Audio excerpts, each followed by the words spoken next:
بسم اللہ الرحمن الرحیم۔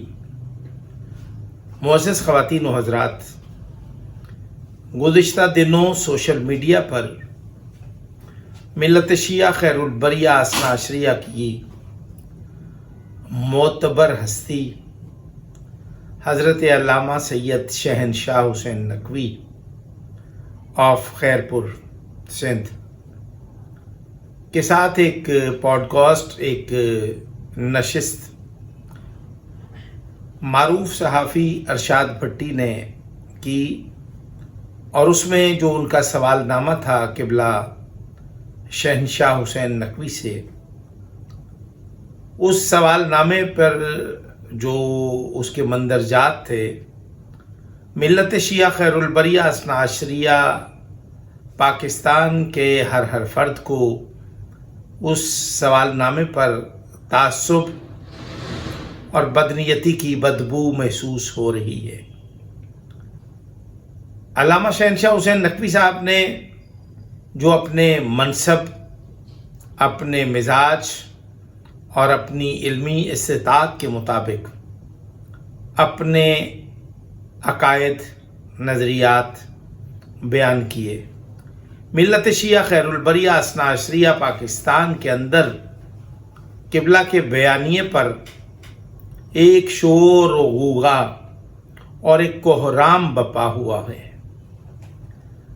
تکلیف دہ صورتحال یہ ہے کہ حضرت علامہ شہنشاہ حسین نقوی صاحب نے جو بیان جاری کیا،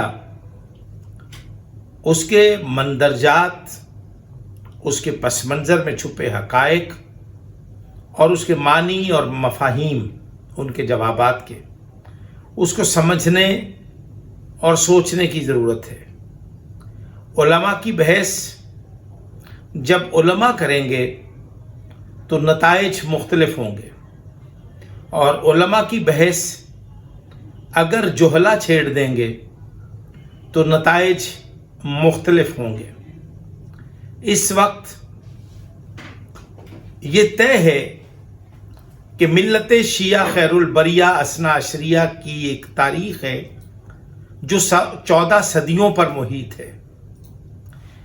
غدیر خم کے میدان میں رسالت مآب صلی اللہ علیہ وآلہ وسلم نے من کنت مولا فہذا علی المولا کا جو ایک بیان دیا، جو آپ نے ایک فرمان جاری کیا، اور یہ بھی تمام مکاتب اور تمام مذاہب کے لوگ اس بات پر متفق ہیں کہ غدیر کے رسالت مآب صلی اللہ علیہ وآلہ وسلم نطق نہیں کرتے جب تک ان پر وحی کا نزول نہیں ہوتا۔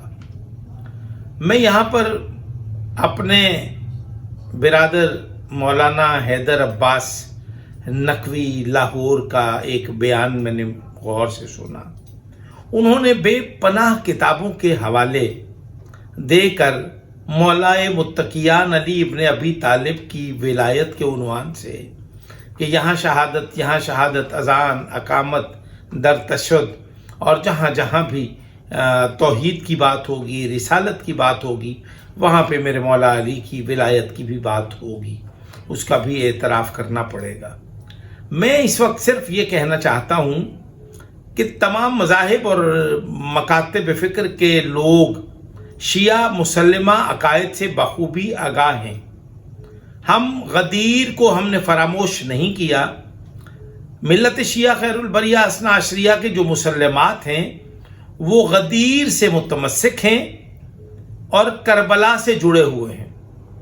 بس غدیر اور کربلا سے متمسک رہنا ہی شیعہ حیدر کرار کا طرہ امتیاز ہے، ان کی شناخت ہے، اور ان کے سینے پر نشان حیدر کی طرح وہ کندہ ہے۔